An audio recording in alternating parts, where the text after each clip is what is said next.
ప్రాచీన శాస్త్రీయ అత్యాధునిక వైద్య విధానాలను వినూత్నంగా ఒకే గొడుగు కింద అందుబాటులోకి తీసుకొచ్చింది మెడి9 ఇంటిగ్రేటెడ్ మెడికల్ సిస్టమ్. తెలంగాణలో ఎమ్మెల్యే కోట ఎమ్మెల్సీ ఎన్నికలకు కేంద్ర ఎన్నికల సంఘం షెడ్యూల్ విడుదల చేసింది.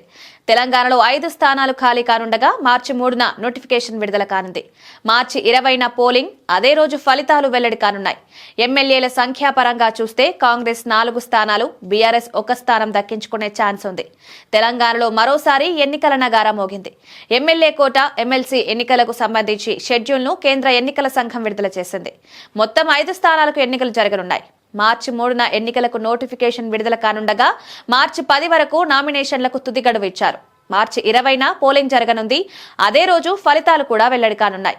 ప్రస్తుతం ఎమ్మెల్సీలుగా కొనసాగుతున్న హసన్ మిర్జా, యగ్గే మల్లేశం, సేరి సుభాష్ రెడ్డి, మహమూద్ అలీ, సత్యవతి రాథోడ్ పదవీకాలం మార్చి 29న ముగుస్తుండగా ఖాళీ కానున్న ఈ స్థానాలకు ఎన్నికల షెడ్యూల్ విడుదల చేశారు.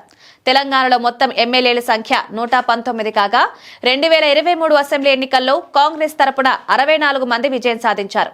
బీఆర్ఎస్ పార్టీ నుంచి 39 మంది ఎమ్మెల్యేలు గెలిచారు. వారిలో 10 మంది కాంగ్రెస్ కూటికి చేరారు.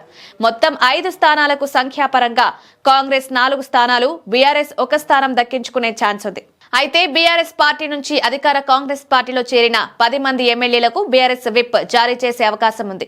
ప్రస్తుతం రాష్ట్రంలో 2 టీచర్, 1 గ్రాడ్యుయేట్ ఎమ్మెల్సీ స్థానాలకి ఎన్నికలు జరుగుతున్నాయి.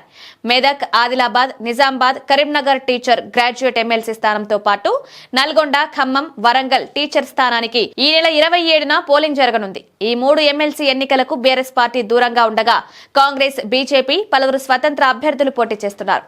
పోలింగ్ తేదీ దగ్గర పడుతుండటంతో అభ్యర్థులు ప్రచారాన్ని ముమ్మరం చేశారు. ఎవరికి వారు గెలుపుపై ధీమా వ్యక్తం చేస్తూ ఓట్లను అభ్యర్థిస్తున్నారు. ఈ ఎన్నిక ముగియగానే మార్చి 3న ఎమ్మెల్యే కోట ఎమ్మెల్సీ ఎన్నికలకు నోటిఫికేషన్ విడుదల కానుండటంతో రానున్న నెల రోజుల పాటు రాష్ట్రంలో ఎన్నికల హడావుడి ఉండనుంది.